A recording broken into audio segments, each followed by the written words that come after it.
As a career coach and committee member of Women in Mining South Africa, I have the opportunity on a daily basis to meet some really fascinating people.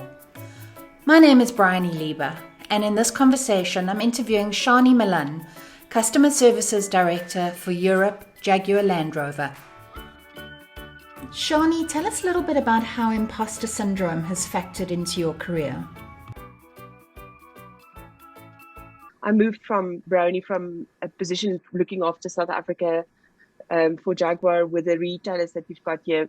I had a budget of 26 million pounds. Okay, I run a budget now of 460 million pounds. Wow. That jump for me resulted in a lot of imposter syndrome. I felt like I was an imposter in this position that I got this great opportunity to be partake in now.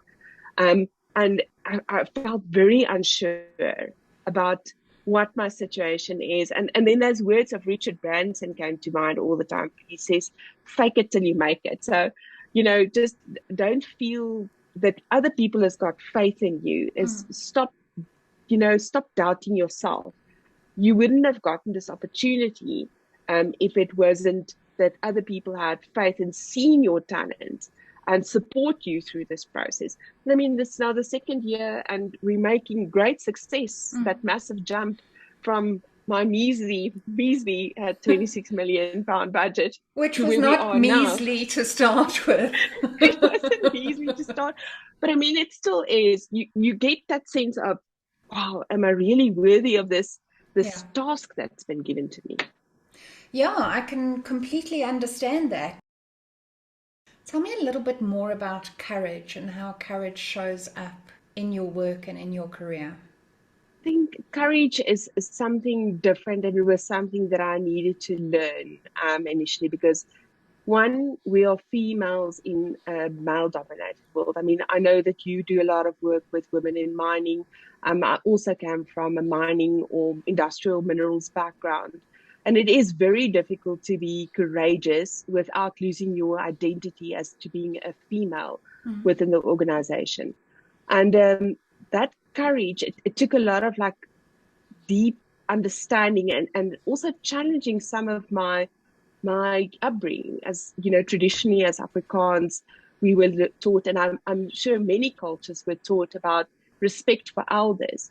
But through the process and the challenges that I've learned and the courageous steps that I took was to say that you can still challenge your elders with respect. You can still move forward doing it respectfully and with the best intentions of the organization now, as well as the organization into the future. And then don't forget about yourself. I think the most courageous thing that you can do is don't try and be like the men that you work with or sit with in a boardroom.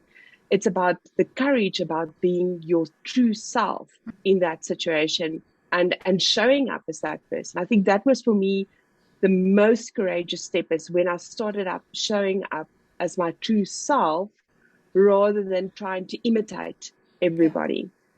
Yeah, I think we all do a pretty bad job of trying to be other people, but becoming yourself, getting to know who you really are and kind of connecting with, I guess, your intrinsic motivations and your core values also requires a lot of self-reflection.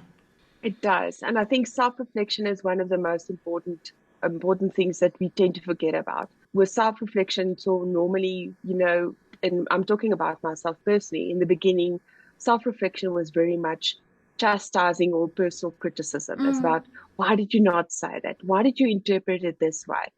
But then when I started focusing on the positive aspects and the celebrating the successes and seeing how we came through challenges as a team, I think that changed for me the perception on self-reflection, and almost it gets into that level of the gratitude, about celebrating gratitude in what you do, rather than just being self-critical. Tomorrow is another day. It's a clean slate. You can do something different.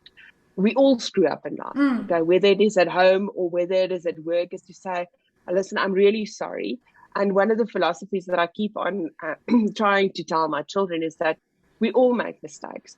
But the way that you show that you're really sorry or want to correct your ways is by not doing it again. Yeah. And I think that was for me personally the biggest thing is as a personal learning on self-reflection is don't criticize and then just do it again. Try and identify what the root causes of the habit, fix it personally, and then celebrate the success and the growth that comes from that. I really enjoy journaling. For me, sitting all the way from my team is I'm a serial note taker. Okay, I've got lots of books that I buy from Typo with very interesting covers that I don't normally show in board meetings. But for me, the journaling and multiple colors of pens and crayons and stuff works. It's also a process of self-reflection, of understanding what does the strategic landscape look like, what was the successes, and talk to the team about that. I think that's the most important aspect, to make a note of that during self-reflection. What is the successes? We only tend to be the bad cop in our own lives rather than the good cop as well.